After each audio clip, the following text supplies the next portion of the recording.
नमस्कार, the red mic दुनिया में आपका स्वागत है। मैं हूं संकेत उपाध्याय और एडिटर फॉरेन अफेयर्स सहयोगी सौरभ कुमार शाही भी अब हमारे साथ हैं। आज हम एक ऐसे देश के बारे में बात कर रहे हैं जिसको लेकर के एक ऐसी बात कही जा रही है जो आप ये समझिए कि राजनीतिक हलकों में हिंदुस्तान के लिए कहा जाता है कि क्या बीजेपी हिंदुस्तान को हिंदू राष्ट्र बनाना चाहती है? क्या आरएसएस का एजेंडा हिंदुस्तान को हिंदू राष्ट्र बनाना है? ये ऐसे टाइप की डिस्कशंस होती हैं, आप जानते हैं। इसको लेकर के तमाम तर्क भी दिए जाते हैं, सोशल मीडिया पर ये चर्चा आम रहती है।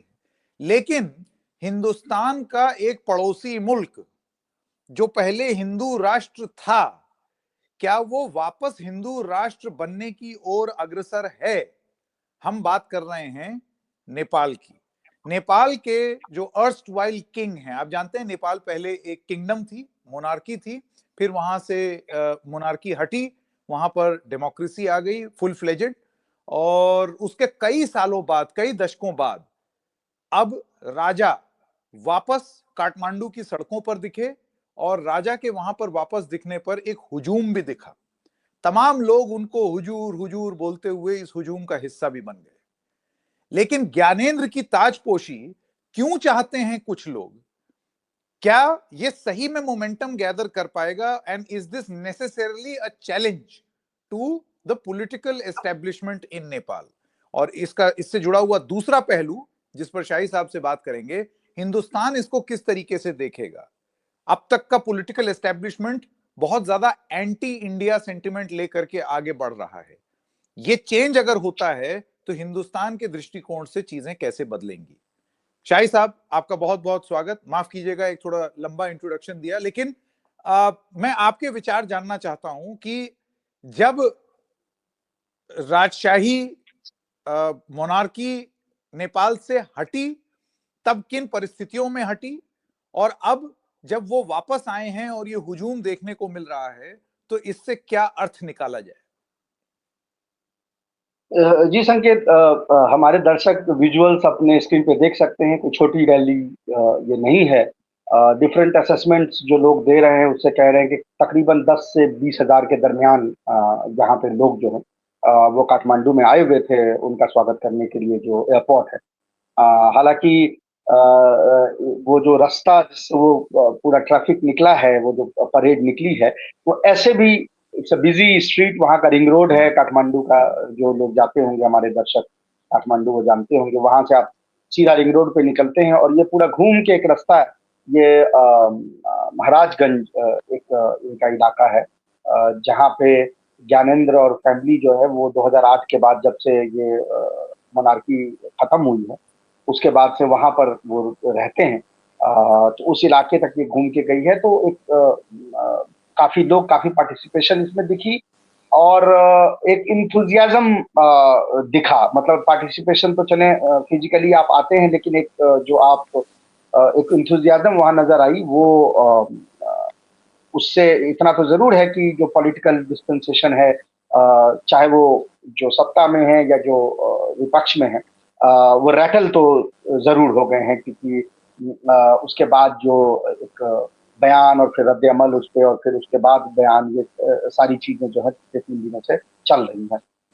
हमारे दर्शक जानते हैं 2008 में, एक्चुअली में 1990 तक ही नेपाल जो है फुल मोनार्की था। 1990 के बाद उसको कॉन्स्टिट्यूशनल मोनार्की जो है उसमें तब्दील कर दिया गया, यानी राजा के पास पावर्स थी, लेकिन एक डेमोक्रेसी का जिसको कहते हैं वो अंकुरित वहां हो चुका था। 2008 में इन्होंने कोशिश की, जो अभी मौजूदा जिनका क्लेम है थ्रोन पे, जो ज्ञानेंद्र जो अभी आए हैं, जिनकी हम तस्वीरें दिखा रहे हैं, उन्होंने कोशिश की इसको सप्रेस करने की। उन्होंने बेसिकली जो डेमोक्रेटिक प्रोसेस था उसको विड्रॉ करने की कोशिश की।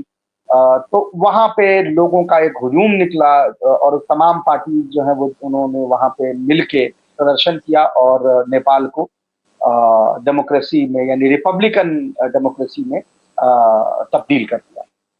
अब जो ये जो रैली हम देख रहे हैं, और उसके अलावा जो और तस्वीरें नजर आ रही हैं, ये काठमांडू की भी रैली है। हालांकि अभी ज्ञानेंद्र जो है पिछले 1 महीने से नेपाल के अलग अलग हिस्सों के दौरे पे थे, स्पेशली जो वेस्टर्न नेपाल के जो डिस्ट्रिक्ट्स हैं। खुद वो मौजूद थे वहां पे अपने पोखरा में, और वहां भी इन्होंने ठीक ठाक रैलीज जो है वो की है, जिसमें एक रेस्पेक्टेबल तादाद में लोग जो हैं वो निकल के आए हैं और उन्होंने पार्टिसिपेट किया है इस रैली में। तो इससे एक जो कह सकते हैं एक जो मोनार्किस्ट हैं, जो वहाँ के पॉपुलेशन का एक सर्टेन परसेंटेज बनाते हैं, उनमें उत्साह देखा गया है, और वो अब मुझे ऐसा लगता है कि इसको फर्दर इसके ऊपर बिल्ड करने की वो कोशिश करेंगे। मोनार्किस्ट से दर्शकों की समझ को थोड़ा सा आसान करने हेतु आप ये कह रहे हैं कि वो लोग जो राजा को वापस चाहते हैं कि नेपाल फिर से एक किंगडम बन जाए, नेपाल में फिर से राजा हो, और उसके बाद फिर उनकी सरकार हो, जैसे कि फॉर इंस्टेंस ब्रिटेन में डेमोक्रेसी है, लेकिन they all report to the king और द क्वीन, या जो भी उस पर आसीन हो। तो आपको लगता है कि ये जो तादाद है लोगों की, शाही साहब, ये कितनी है? ये ओवर द इयर्स बढ़ी है, कम हुई है, या उतनी ही रही है? संकेत, जैसा आपने इशारा किया कि ये जो डिमांड है अभी फिलहाल, अगर आप राजशाही का जो डिमांड है इनके सपोर्टर से, जो ये मोनार्की जिसको हम राजशाही कहते हैं, उसके सपोर्टर से जो डिमांड है, वो उसमें एक एम्बिगिटी ये है कि हमें नहीं पता कि वो चाहते क्या है। वो भी पानी एक तरह से देखना चाह रहे हैं कि कितनी पानी में वो है। वो ऐसा नहीं कुछ करना चाह रहे कि सीधे बोल दें कि राजशाही हम चाहते हैं वापस से, डायरेक्ट किंग जो है वो वापस हो जाए और डेमोक्रेटिक प्रोसेस जो है वो उसको रोल अप कर दिया जाए, रोल बैक हो जाए उसका। क्योंकि अगर ऐसा करेंगे तो इस पे बहुत ज्यादा वायलेंट रद्द-ए-अमल होगा, क्योंकि ये ना भूलें कि ये सारी सेना और ये सारे रजवाड़े मिलके कम्युनिस्ट पार्टी जो माओइस्ट वहां उनको हरा नहीं पाए थे, और उनकी मिलिट्री जीत हुई थी। तो ये नहीं चाहते हैं कि रद्द-ए-अमल जो है वायलेंट हो, क्योंकि कल हम अभी आएंगे कि इस पे तमाम जो पार्टीज हैं उनके क्या रिएक्शन हैं। लेकिन एक चीज जो कम्युनिस्ट पार्टी के लोग कह रहे हैं, वो ये कह रहे हैं कि दुनिया में, उन्होंने इशारा किया, वेल्ड थ्रेट आप कह सकते हैं, कि दुनिया में हर जगह मोनार्की जो है, कई जगह वो वायलेंस से हटाई, रिवोल्यूशन से उसको हटाया गया है।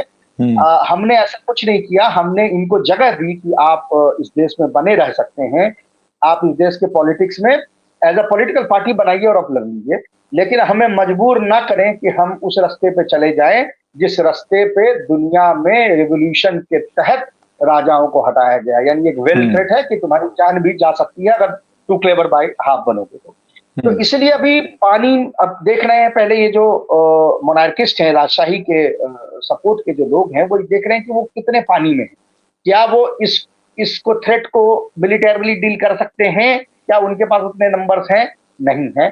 तो फिर वो क्या करते हैं, वो स्पेस बढ़ाने की कोशिश कर रहे हैं। तो जो कमेंट्स मैंने 2-4 दिनों में देखी, स्टेटमेंट देखी है मैंने मोनार्किस्ट की, उसमें कोई कंटिन्यूटी नहीं है, कोई क्लैरिटी नहीं, अलग अलग लोग अलग अलग बात कर। अब मैं जैसे आपको एग्जांपल देता हूं, एक वहां पे पार्टी है जिसको राष्ट्रीय प्रजातांत्रिक पार्टी कहते हैं। अब नाम से ही आप समझ गए मोनार्किस्ट पार्टी है, इसको एक्सप्लेन करने की कोई जरूरत नहीं। राष्ट्रीय प्रजातांत्रिक पार्टी सबसे ज्यादा मोनार्की को रीएस्टेब्लिश करने के लिए ये लोग काम करते हैं, और ये जो भीड़ देख रहे हैं इसमें मोस्टली इनके काडर ही हैं। हालांकि इसमें भी कोई दो राय नहीं है कि कुछ कॉमन पीपल भी इसमें शामिल हुए, नागरिक जो है उनका भी पार्टिसिपेशन हुआ, लेकिन मेजोरिटी जो भीड़ आप देख रहे हैं वो इनके कैडर्स की है, या तो इनके कैडर की है, या एक आदमी है दुर्गा प्रसाई, वो वहां के एक तरीके से कह लीजिए कि एक बड़े बिजनेसमैन है, वहां पे कई तरह के कॉलेजेस चलाते हैं, स्पेशली मेडिकल कॉलेज वगैरह चलाते हैं, धनाढ्य हैं, पैसा उनके पास है, और वो उनका भी इसमें रोल रहा है, यानी ये पूरा सिचुएशन क्रिएट करने में, भीड़ को बुलाने में। हालांकि इनके आपस में भी तफरका है, उसके बाद में आएंगे।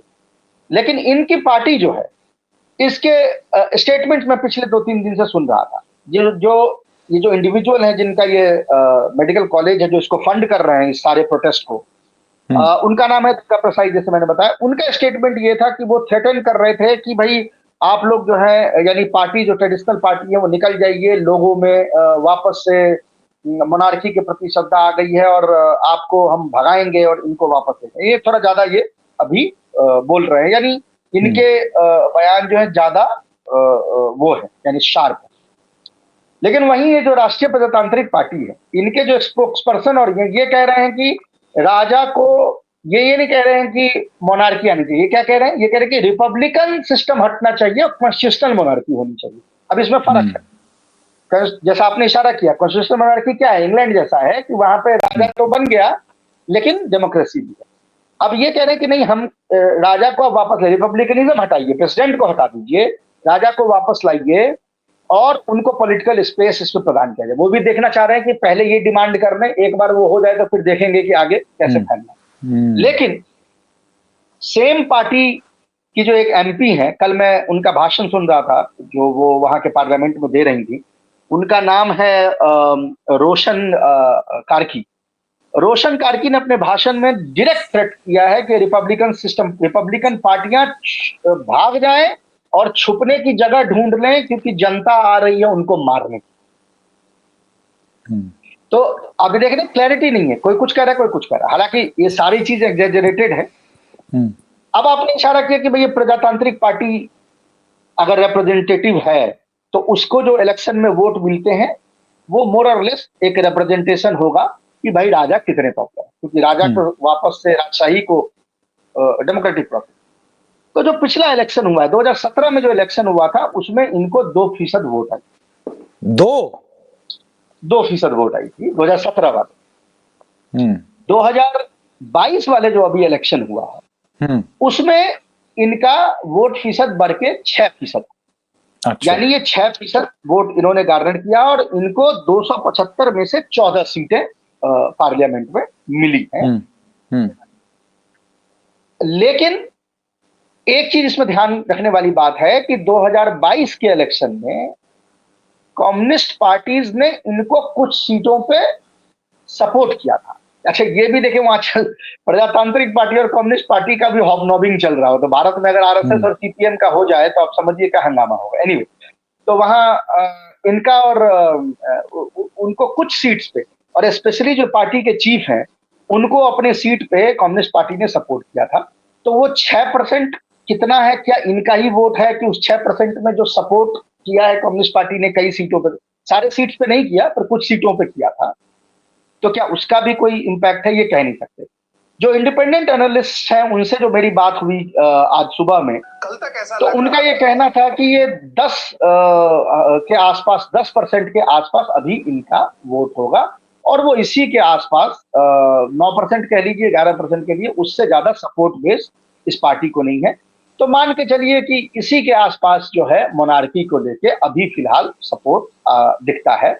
विजुअल्स कई बार ऐसे होते हैं कि भाई नेपाल 3 करोड़ की पॉपुलेशन है और एक बड़ा चंक काठमांडू में रहता है, तो काठमांडू कोई छोटा शहर नहीं, वहां पे 10,000, 20,000, 25,000 आदमी जमा कर लेना भी कोई बहुत बड़ी बात नहीं है। पर इसका मतलब ये नहीं है कि majority of Nepalese are supporting the revival monarchy. ये बहुत इंटरेस्टिंग बात आपने बताई। तो वो जो जिनका वोट परसेंटेज बढ़ा, अगर वही अपनी रैली निकाल दें, हुजूम निकाल दें, अपने आपके वर्कर्स वगैरह आ जाएंगे तो जमीन पर ग्राउंड स्वेल लगेगा। हालांकि वास्तविकता क्या है वो अभी हम जानते हैं। लेकिन शाही साहब, अब यहाँ पर मेरा सवाल ये है कि रिवाइवल ऑफ दिस सेंटिमेंट, देखिए आपने 2017 और 2022 के चुनाव में जो परसेंटेज वोट था उसका उल्लेख किया, 2% से वो 6% हुआ, ठीक है, यानी कि 4% की वृद्धि, और उसके बाद सीटें भी मिली। क्या ये ट्रेंड इसी तरीके से अभी चल रहा है कि आने वाला जो चुनाव होगा उसमें pro monarch vote bank will continue to rise? देखिए ये बिल्कुल वैसे ही है जैसे कि 80 के दशक में बीजेपी 2 एमपी थी, उस समय माहौल बहुत था लेकिन एमपीज कम थे, लेकिन धीरे धीरे करते करते करते करते पार्टी का बेस एक बनता चला गया और वोट शेयर भी बढ़ता चला गया। तो मैं आपसे ये पूछना चाहता हूं। जी जी बिल्कुल। देखिए इससे तो ऊपर नंबर अभी है, क्योंकि एनालिस्ट ये कह रहे हैं कि 9-10% इनको अभी वोट होगा। लेकिन एक फर्क ये है कि ये पार्टीज बहुत पुरानी है। आपको याद होगा एक जमाने में अर्ली 90s में जब राजा ने ये कहा था कि हम कॉन्स्टिट्यूशनल मोनार्की में इसको तब्दील कर रहे हैं, तो उनका उनका खेला ये था कि वो उन्होंने इन पार्टीज को खड़ा किया था, ये कहने के लिए डेमोक्रेटिक पार्टी होंगी और बेसिकली रबर स्टैम्प होगा पार्लियामेंट, हम जो कहेंगे वो मान। तो ये जो पार्टीज है, इनको किसी जमाने में 18%, 20%, 22% वोट आई हुई, इनका एक्चुअली वोट कम हुआ है। तो मतलब वो जैसे अर्ली 90s में 30% तक वोट आई हुई है, और ये पार्टीज हमेशा किसी न किसी पार्टी के साथ मिलकर लड़ती है, क्योंकि इनको पता है कि इनका अपना नंबर जो है वो कभी भी उतना नहीं है। हम अभी आएंगे एथनिक डिस्ट्रीब्यूशन में, तो उससे क्लियर होगा कि क्यों इनके क्या क्या लिमिटेशंस हैं। लेकिन इसको 17, 18%, 22% भी पुराने इलेक्शंस में वोट आए हैं। लेकिन 2008 से उससे पहले से इनफैक्ट इसमें गिरावट देखी गई, और जो they reach their nadir in 2017 election, जब उनको 2% वोट आई थी, जो बढ़ के अभी वापस से मुझे लगता है कि 10-11% के आसपास इनके अभी वोट होंगे, इस पार्टी के अभी वोट होगी। जहां तक है कैडर बेस्ड पार्टी है, तो पुरानी पार्टी है, like BJP cadre based party है। एक और चीज यहाँ पे हमारे दर्शकों को समझने की जरूरत है कि नेपाल में जितने भी मोनार्किस्ट फैक्शंस है, हालांकि इस पार्टी में भी अभी फर्क है, 2022 के इलेक्शन के बाद ये पार्टी टूट चुकी है, इसके 2 फैक्शन बन चुके हैं। लेकिन कल की रैली में दोनों फैक्शंस के लोग आए हुए थे। ये पार्टी, ये खुद ही इनका क्लेम है कि इनकी जो सिर्फ काडर है वो 1.5 लाख के ऊपर। तो अगर 1.5 लाख आपके पास काडर है, तो इसका मतलब है कि you have a well oiled machine, है ना। मतलब ये कोई पैसे की कोई कमी नहीं है, इसका मतलब कहीं से इनको पैसा मिल रहा है, जो भी दे रहा है। तो उस काडर के तहत ये फायदा होता है कि आप भीड़ इकट्ठा करने में आप सक्षम होते हैं, काडर बेस्ड पार्टी के साथ ये फायदा होता है।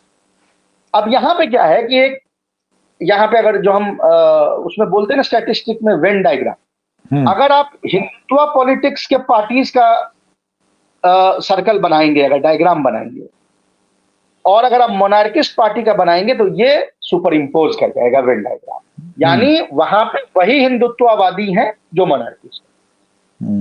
क्योंकि अगर आप स्पेक्ट्रम को देखें नेपाल को, तो 5-7 तो पहले कम्युनिस्ट पार्टी, तो जाहिर है उनका हिंदुत्व से तो कोई लेना देना नहीं है। नेपालीज कांग्रेस भी विरोध करती है, मोनार्की का विरोध करती रही है, और वो भी हिंदुत्व नहीं है, पार्टी नहीं है। इसके अलावा एक और सेंट्रिस्ट पार्टी है जिसको ठीक ठाक 20% तकरीबन वोट मिल जाता है, वो भी कॉन्स्टिट्यूशनल मोनार्की में, वो कहती है नहीं, रिपब्लिकनिज्म को वो सपोर्ट करते हैं। इसके अलावा और छोटी पार्टी, तो यानी हिंदुत्व पॉलिटिक्स और मोनार्किस्ट, ये यही एक जो पार्टी है जिसका भी 2 फैक्शन हो चुके हैं, यानी ये जो है सुपर इम्पोज करता है। तो ये पॉलिटिक्स इस पार्टी की है। इसके बाहर के पॉलिटिक्स में ये रिवाइवल ऑफ हिंदू राष्ट्र या रिवाइवल ऑफ मोनार्की, वो आपको नहीं नजर आएगा। ये बड़ा इंटरेस्टिंग है कि ये एक सर्कल है, बनाया है, हिंदू राष्ट्र में भी विश्वास रखते हैं, हिंदुत्व पॉलिटिक्स भी करते हैं, Hindu politics, sorry not Hindutva, वो तो हिंदुस्तान का फ्रेज है। और नहीं हाँ संकेत, ये भी हिंदुत्व वर्ड अब यूज करने लगे। देखें एक चीज मैं दर्शकों को याद दिलाऊं, अभी फोटो आएगी ना अपनी, जो हम फोटो दिखाने वाले हैं रैली, जिसमें उत्तर प्रदेश के मुख्यमंत्री जो हैं उनकी तस्वीर जो है उस रैली में निकाली गई। हाँ, ये तो कल आया, ये कैसे हो गया? ये देखें अगेन इसमें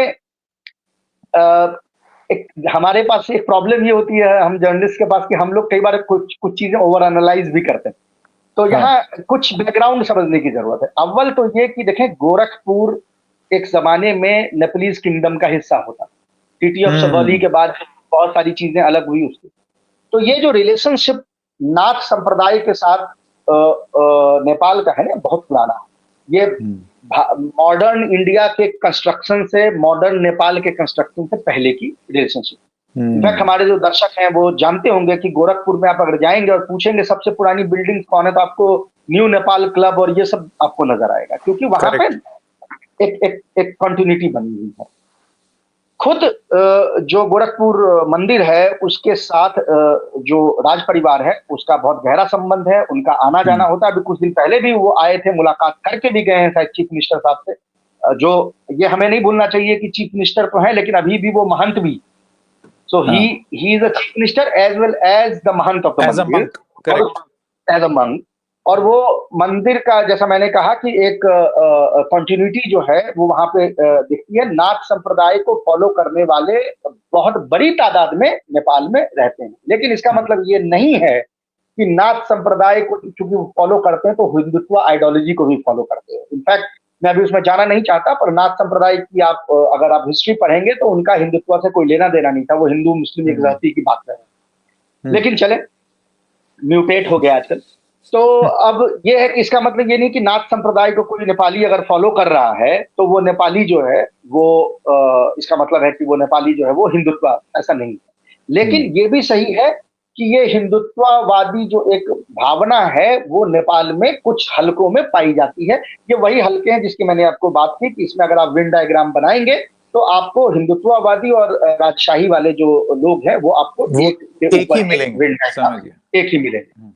अब उनकी वो देखें, जैसे मैं आपको बता रहा हूँ, लेकिन इनको डर भी है। इनको ये भी लगता है कि अगर इस तरह के रैली में, जैसे इस रैली में इन्होंने तस्वीर दिखा दी चीफ मिनिस्टर की, अब वो दिखाएं जरा वो तस्वीर, पीसीआर वालों से गुजारिश रहेगी। हाँ, अब वो जिस बंदे ने ये तस्वीर दिखाई थी, कुछ राणा करके उसका नाम था, वो भाग के छुपा हुआ है अब इंडिया आके। वो कह रहा है कि भाई मैंने वो तस्वीर दिखाई, मैं वहां I was about to be lynched. तो मतलब कि इसका मतलब है कि राजशाही का वो सपोर्ट करने वाले कुछ लोग जो हैं वो इस बात से डर रहे हैं कि ये जैसे ही इस तरह की कोई फोटो लगेगी तो जो रूलिंग डिस्पेंसेशन वो कह देगा अच्छा ये तो इंडिया सपोर्टेड है, क्योंकि देखें इसमें तो ये चीजें चल रही है, Indian intelligence has sum rule. In fact वो कल बयान आए हैं, मैंने कल प्रचंडा का भी बयान सुना और आज के पी शर्मा ओली का सुबह बयान आया है, उसमें भी ये बात वो कह रहे हैं कि ये फॉरेन ताकतें जो हैं इसका हिस्सा है। और जाहिर है कि मतलब अब तस्वीरें दिख रही है, अब उसको आप ओवर एनालाइज करें ना करें, लेकिन डिस्क्रेडिट तो वो इस मूवमेंट को कर ही देता है कि अच्छा this is being supported by next. तो एक चीज वहां पे चल रही है। ये अब आते हैं इंडिया पॉइंट ऑफ व्यू से। देखिए, अगर फर्ज कीजिए कि एक ऐसा वहां पर एक ख्वाहिश नेपाल में जगे कि भाई हमको, एक तो होता है कॉन्स्टिट्यूशनल मोनार्की ब्रिटेन की तरह कि राजा है ऊपर और उसके नीचे एक डेमोक्रेटिक सिस्टम है, और एक ये होता है कि जैसे हिंदुस्तान में आप देखिए ना, प्रिंसली स्टेट्स जो थे, जैसे कि आपके ज्योतिरादित्य सिंधियाज, अब सिंधियाज पॉलिटिक्स में चले गए, तो वो कोई मतलब उनका कोई राजे रजवाड़े नहीं है, लेकिन अब वो राजनीति में एब्जॉर्ब हो चुके हैं। तो नेपाल में अगर ऐसा माना जाए कि वो फिगर हेड कॉन्स्टिट्यूशनल मोनार्की ना बना करके और इनको अगर ले आते हैं कि भाई आप और मजबूत हो जाएं, you also become a part of the mix, आपकी पॉलिटिकल पार्टी भी मजबूत हो जाए, पुरानी पार्टी, तो ऐसे में हिंदुस्तान के लिए इसमें क्या है, what is in it for India? आप जानते हैं, जैसे अभी आपने बताया, वहां के पॉलिटिक्स में एक बड़ा स्ट्रॉन्ग एंटी इंडिया सेंटिमेंट चल पड़ा है, और खास तौर से अभी ये we talking about modern history, दो एक दशक की बात है ये। जी जी, संजय, जैसा आपने कहा, ये एक्चुअली एग्जैक्टली सेम चीज जो है वो केपी शर्मा ओली और प्रचंडा, शेर बहादुर देवबा, ये सब लोग एग्जैक्टली उनके बयान यही है कि आप पॉलिटिक्स का, हमने आपको मारा नहीं है, हमने वो काम नहीं किया है जो लेनिन ने सोवियत यूनियन में किया था, हमने आपको जिंदा रहने दिया है। आप सेवा करना चाहते हैं, पॉलिटिकल पार्टी बना लीजिए, या आपके कहने पर जो पॉलिटिकल पार्टी चल रही है आप उसमें हिस्सा बनिए, आप इलेक्शन लड़िए जैसे लड़ते। ये सब इनको यही कह रहे हैं कि आप ये करिए, ये कंधे पे रख के बंदूक ना चलाइए कि आप हाइड एंड सीक, कल जो वर्ड यूज किया है ओली ने, वो वर्ड कहने की हाइड एंड सीक ना कर, कि आप पार्टी के पीछे छुप के, किसी बिजनेसमैन के पीछे छुप के ये ना करिए, ओपनली आइए, आप लड़िए इलेक्शन, आप जीत जाइए, आप प्रधानमंत्री बन जाइए, आपके पास सारे जो है वो रहेंगे। लेकिन ये चीज ये जो पार्टीज हैं प्रजातांत्रिक, जो पार्टी है और जो राजा हैं, उनको भी पता है कि मोनार्की को लेके इंथुजियाज्म सिर्फ एक सर्टेन कास्ट ग्रुप में ही नेपाल में है। नेपाल के अगर आप एथनिक डिवीजन को देखें तो वहां एक ग्रुप है जिसको वो लोग कहते हैं खस Arya. This is a amalgamation of various groups. वो मैप दिखा दीजिए, पूरे नेपाल का एक मैप है जिसमें ये डिवीजन है। हाँ हाँ, और इसके बाद एक पाई चार्ट भी है जी, ये पाई चार्ट है, इसमें भी आप वो देख सकते हैं, तो ये पाई चार्ट और ये बता दीजिए, ये देखिए, ये है डिवीजन। हाँ, तो ये जो खस आर्या ग्रुप है, इसमें कौन लोग हैं? इनकी टोटल पॉपुलेशन तकरीबन 31% के आसपास बनती है, माइनस दलित। इसमें अगर दलित खस आर्या में खस आर्या दलित को शामिल कर देंगे तो करीब 38% बनेंगे, उनको माइनस कर देंगे तो 30% बचते। ये कौन लोग हैं? बाउन। वहां बाउन कहते हैं पहाड़ी ब्राह्मण को। हाँ, नेपाल ये में देखिए ये है। मैं हाँ, चाहूंगा अगर आप ये नेपाल समझा दें फुल कर दें। हाँ, एथनिसिटी। फुल कर दें इसको। हाँ जी जी, इसको फुल कर दिया जाए ताकि दिखने लगे दर्शकों को। तो आप देख सकते हैं खास आर्या की टोटल पॉपुलेशन 31.2% जो है दिखाई गई है। इसमें कौन ग्रुप्स हैं? बाउन मतलब हिल ब्राह्मण, उसको बाउन कहा जाता है। उसके बाद खेत्री। खेत्री कौन है? खेत्री सरनेम वाले और ठाकुर सरनेम वाले जो अपने आप को वहां क्षत्रिय कहते हैं। यानी ठाकुरी और खेत्री जिनको कि कंबाइंड रूप से बोला जाता है हिल क्षत्रिया, और बाउन जिनको बोला जाता है हिल ब्राह्मण। और इसके अलावा एक ग्रुप है जिसको बोलते हैं दशामी सन्यासी। ये मिला के 31.2% मिलते हैं। तो ये मोनार्की को लेके जो सपोर्ट बेस है ना, वो आपको मोस्टली इसी ग्रुप में मिलेगा। अगर आप बाकी देखें, आदिवासी जनजाति जो तकरीबन 30% वो भी पॉपुलेशन का बनाते हैं, या मदेशी हो, या मुसलमान हो, या थारू हो, या दलित हो, दलित दोनों किस्म के दलित, यानी जो नीचे यानी पहाड़ के नीचे के दलित जो हैं तराई वाले वो भी, और जो खस आर्या ग्रुप में काउंट होते हैं लेकिन खस आर्या दलित माने जाते हैं, 8% उनकी पॉपुलेशन है वो। इनमें ना तो रिवाइवल को लेके कोई इंथुजियाज्म है मोनार्की का, ना ही हिंदुत्व के रिवाइवल को लेके कोई इंथुजियाज्म है, क्योंकि ये ही सारे ग्रुप्स थे जो जैसा होता है जो कास्ट स्ट्रक्चर जैसे इंडिया में था, उसमें नीचे कौन दब रहा है? यही लोग दब रहे हैं। तो अगर इंडिया में आप पूछेंगे कि भाई सबसे ज्यादा सपोर्ट जो है वो हिंदू राष्ट्र के लिए किन जातों में दिखेंगे, तो एग्जैक्टली वही जात आपको वहां भी नजर आएंगे। हालांकि इंडिया में अपर ओबीसी और में भी अब आजकल उनका भी एक हिंदुत्विफिकेशन हुआ है, दलितों का भी हुआ है, लेकिन वो चीज नेपाल में आपको नजर नहीं आएगी। एक चीज। दूसरी ये कि so there is a limitation, यानी वो लिमिटेशन उतना है, उसी के अंदर आप खेल सकते हैं। तो आप कभी भी इतनी सीट तो नहीं ला पाएंगे कि आप सत्ता पे कब्जा करें, है वो एक लिमिटेशन। आप मायावती की जो लिमिटेशन है, या इस तरह के एक group based caste based politics की जो एक लिमिटेशन होती है। वैसे ही आप इस मैप में देख सकते हैं, ये सारे जो क्षेत्रीय जिनको हम कह रहे हैं वो ऊपर देखिए लाल में आपको लेफ्ट में नजर आ रहे हैं, और हिल बाउन का एरिया भी आपको नजर आ रहा है, नेवार जो है वो भी आपको नजर, यही एरिया है जहां पे अभी ये घूमने भी गए। यहीं पे इनकी मोस्टली जो है वो क्राउड भी ये पुल कर रहे हैं। दूसरे जात में ज्यादा क्राउड ये पुल नहीं कर पा रहे। तो एक तो ये चीज है। दूसरा ये है, अब हमारे पास अभी वर्ल्ड बैंक के कुछ डेटा है जो आज मैंने सुबह कोशिश की निकालने की, कि मैं ये देखूं कि कॉन्स्टिट्यूशनल मोनार्की के खत्म होने के बाद नेपाल की आर्थिक और सामाजिक स्थिति क्या है। तो कुछ वर्ल्ड बैंक के डायग्राम से मुझे दिखाएं प्लीज। आप उसमें देखेंगे कि चाहे वो जीडीपी पर कैपिटा हो, चाहे वो टोटल जीडीपी हो, चाहे वो रिडक्शन इन अनएम्प्लॉयमेंट हो, चाहे वो एक्सेस टू हेल्थ केयर हो, हर चीज में जो पिछला 20 साल रहा है उसमें आपको ग्राफ ऊपर की तरफ ही जाती है। फुल स्क्रीन कर दें प्लीज। हर चीज में आपको ग्राफ जो है वो ऊपर की तरफ ही जाता हुआ नजर आएगा। यानी अब मैं आपको दिखाता हूं, देखें। हाँ, अब आप देखें पॉवर्टी हेड काउंट आपके टॉप लेफ्ट में नजर आ रहा है, वो देखें, वो मतलब बिल्कुल ही प्लमेट कर गया है जो 2000 के नंबर से। या लाइफ एक्सपेक्टेंसी एट बर्थ देखें इंक्रीज कर रहा है, ठीक है।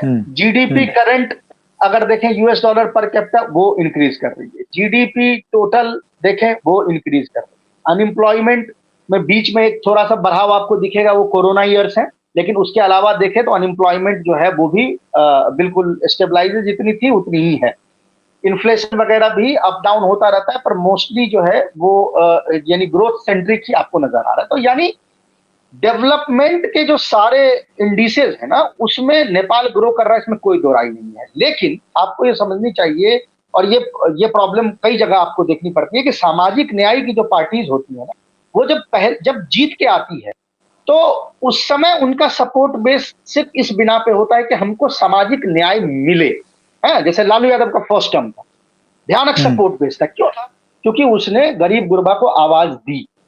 लेकिन जब एक बार उनको आवाज मिल जाती है, देन दे वांट मोर, कि हमारे मटेरियल कंडीशन में इंप्रूवमेंट हो। हाँ, मिल गया, अब राइट्स हो गई। ये वही मैं जो हम अमेरिका में भी हम बात कर रहे थे कि एक बार वो आ गए, जब जब अमेरिकन सिटीजन बन गए जो गरीब लैटिन अमेरिकन थे, तो now they want more. Correct. तो अब जो डिमांड ये लोगों की है वो इसी मोर की डिमांड है। इसका मतलब ये नहीं है कि इसमें बहुत सारे ऐसे लोग होंगे जो पॉलिटिकल इनस्टेबिलिटी से खफा होंगे, चीजें उस तरह से नहीं हो रही हैं जिस तरह से हम एक्सपेक्ट कर रहे थे, उससे खफा होकर इन रैलीज में शामिल हो। और आप इनसे पूछेंगे कि क्या आप राजा को वापस चाहते हैं, क्या आप वापस वो दिन चाहते हैं जिसमें कि 5% पॉपुलेशन के पास सारी प्रॉपर्टी थी और सब और अनएम्प्लॉयमेंट, और 48% जो है लोग पॉवर्टी के नीचे, लाइन के नीचे रहते थे, इनमें से कोई वापस नहीं जाएगा। यही रीजन है कि दुनिया में कहीं भी मोनार्की वापस नहीं आता। वो एक चक्का है, काल का चक्का है, वो घूम गया है, वो घूम गया। वो मैंने किसी का कल स्टेटमेंट पढ़ा, मैं एग्जैक्टली वो लाइन मैं आपको पढ़ देता हूँ। किसी नेपलीज जिनका मैं स्टेटमेंट पढ़ रहा हूँ, वो पहले नेपाल के राजदूत थे भारत में। उन्होंने एक लाइन बहुत अच्छा लिखा अपना, उनका एक कॉलम आया है हिमालयन पोस्ट में, मैं चाहूंगा कि दर्शक जाके वहां पर उनका कॉलम पढ़ें। वो कहते हैं कि not just the system needs to be changed, is talking about expectations of the people. Now he is saying कि not just the system needs to be changed, system has already been changed, तो not just the system needs to be changed but also the material condition of the people. बहुत खूब। तो अब वो चीज अगर आपको नहीं, जो एक्सपेक्टेशन और डिलीवरी मैच नहीं कर रही है, तो फ्रस्ट्रेशन में लोग निकलेंगे सड़क पे, और वो उसमें भाई रिएक्शनरी एलिमेंट हर जगह होते हैं। सत्ता परिवर्तन नहीं, व्यवस्था परिवर्तन जरूरी है। समझ गया मैं आपकी बात, ये बिल्कुल एकदम। अब आपने बहुत हद तक इस बात का तो जवाब दे दिया है शाही साहब कि क्या नेपाल दोबारा बनेगा हिंदू राष्ट्र, आई क्या मोनार्की वहां पर राजा साहब वापस आएंगे। मुझे अभी भी याद है इंडियन एक्सप्रेस की उस समय की हेडलाइन, जब ये राजा नहीं रहे थे और अपनी गाड़ी से ये राजमहल से बाहर निकल रहे थे। आप जानते हैं इनकी एक फोटो थी जिसमें ये और इनकी पत्नी गाड़ी में थे, और फोटो वो शॉट था, और आपको पता है हेडलाइन क्या थी? फैसिनेटिंग हेडलाइन शाही साहब, पता है क्या थी? Mister and Mrs Gyanendra. Title हटा लिए। वो अभी तक देखिए जहन में एकदम ताजा है, क्योंकि इट वाज अ फैसिनेटिंग, शानदार हेडलाइन। हाँ, शानदार हेडलाइन। नेपाल क्या दोबारा बनेगा हिंदू राष्ट्र? मेरे ख्याल से आपने बहुत क्लियरली ये बता दिया है कि वो समय का या इंथुजियाज्म नहीं, हाँ, वो सिर्फ एंथुजियाज्म से नहीं होगा, और ग्राउंड स्वेल अभी नहीं है। तो इस चीज का तो जवाब हमें मिल गया। मेरा आखिरी सवाल आपसे सिर्फ और सिर्फ ये है, व्हाट सूट्स इंडिया, शाही साहब? देखिए, मैं कल एक चीज नोटिस कर रहा था कि इंटरनेट पे इसको लेके ज्यादा उत्साह था रोड से ज्यादा। मतलब मैं कल ट्विटर पे और तमाम जगह देख रहा, तो मैंने एक चीज नोटिस की कि मोस्टली जो ट्विटर हैंडल्स इसको पंप अप कर रहे थे और वो कर रहे थे, वो दो लोगों के थे। या तो ये जो खस समुदाय के लोग भारत में हैं, जिससे कि हमारे महंत जी भी आते हैं गोरखपुर के, वो सेम कास्ट पे हैं, या तो वो लोग थे, या उत्तराखंड और गोरखालैंड में रहने वाले इंडियन नेपाली, इनमें किसी का वोट नहीं है वहां। इनफैक्ट कल आपने जो ये फोटोज के लिए जो मुझे लिंक भेजी थी, मैंने वो सारे लिंक्स, वहीं से फोटो मैंने ये डाउनलोड किए सारे। Those links are they all belong to the Indian Nepalese based in either Uttarakhand और in गोरखालैंड। तो यानी इंटरनेट पे गोरखालैंड वाले नेपालीज और जो ये है, ये काफी एक्टिव लगे। अब इससे बेसिकली हो सकता है कि ये प्लान्ड भी हो सकता है प्लान्ड ना हो सकता है कि इसमें कोई टूल किट हो सकता है इसमें टूल किट ना हो, लेकिन मैसेज नेपाल के जो पॉलिटिशियंस हैं और जो लोग हैं, उसमें यही जाएगा कि ये इसमें कुछ ना कुछ हिंदुस्तान का हाथ हमें दिख रहा है। Why would the Indian Twitter pump up this hole? अब हमें इससे बचना चाहिए। हम ऑलरेडी बांग्लादेश के साथ ये कर चुके हैं। नेपाल के केस में हमने वो जो 1 महीने का उन पे सीज लगाया था, उसका हम भुगत चुके हैं, क्योंकि वही that was the reason Nepal was pushed into the arms of China. हमें वापस से ऐसा कुछ नहीं करना चाहिए। ये जो अगेन ये जो लाठी मारने वाली जो जो फॉरेन पॉलिसी है ना, उससे हमें परहेज करना चाहिए कि ऐसा ना हो कि जिस तरह का एक ग्राउंड स्वेल बांग्लादेश में हमारे अगेंस्ट में है, हम उसी को रिप्लिकेट ना कर दे नेपाल में। हमें इससे बचना चाहिए। पार्टी जो भी है, ऐसा नहीं है कि दरवाजे बंद हैं। हमारे अपने अच्छे संबंध लोगों के साथ वहां पे हैं। जैसे प्रचंडा के साथ हमारे अच्छे संबंध हैं। केपी शर्मा ओली के साथ नहीं है। तो जैसे डेमोक्रेसी में होता है, इंतजार करना चाहिए। वो अगली बार सत्ता में आएगा, हो सकता है हमारे इंटरेस्ट जो है वो उसको ध्यान दे। केपी शर्मा ओली हमारे इंटरेस्ट को ध्यान नहीं देंगे। लेकिन कोई भी ये तवक्को रखना अब कि कोई भी पार्टी वो स्लेव जैसा रिलेशनशिप आपके साथ रखेगी कि जिस तरह से 1950 से था। वो आप you look at that India Nepal friendship record, ये सारे पार्टी उसको क्या कहते हैं, इज अ स्लेव डॉक्यूमेंट। तो वो वापस नहीं, क्योंकि दुनिया बदल चुकी है ना। वो ना हमारा किसी के साथ है तो किसी का हमारे साथ भी नहीं होगा। सही बात। तो लेट्स, हमें ये चाहिए कि हम मौजूदा उसमें सॉवरेनिटी को देखते हुए, अपनी सॉवरेनिटी का रेस्पेक्ट करते हुए, उनकी सॉवरेनिटी का रेस्पेक्ट करते हुए एक इस तरह की रिलेशनशिप बनाए जो लॉन्ग टर्म चले। लेकिन वो दिन चले गए कि हम डिक्टेट करेंगे टर्म। आई थिंक अभी अमेरिका अपने डिक्टेट नहीं कर पा रहा है टर्म, तो हमारे लिए तो बहुत मुश्किल की बात है। बिल्कुल, समय बदल गया। हाँ, करेक्ट। शाही साहब, अनदर फैसिनेटिंग एपिसोड, इंटरेस्टिंग है। अब जब वो चुनाव होगा तब देखा जाएगा। लेकिन ये है कि अब अगर राजा साहब ये सोचें कि मैं वापस महल में चला जाऊं और मैं वापस वहां का राजा बन जाऊं और सारी पार्टीज मुझे रिपोर्ट करें, वो वाला मामला अभी जरा नेपाल में होता हुआ दिखाई नहीं दे रहा है। एटलीस्ट जमीन से जो आपका असेसमेंट है वो इसी तरीके का है।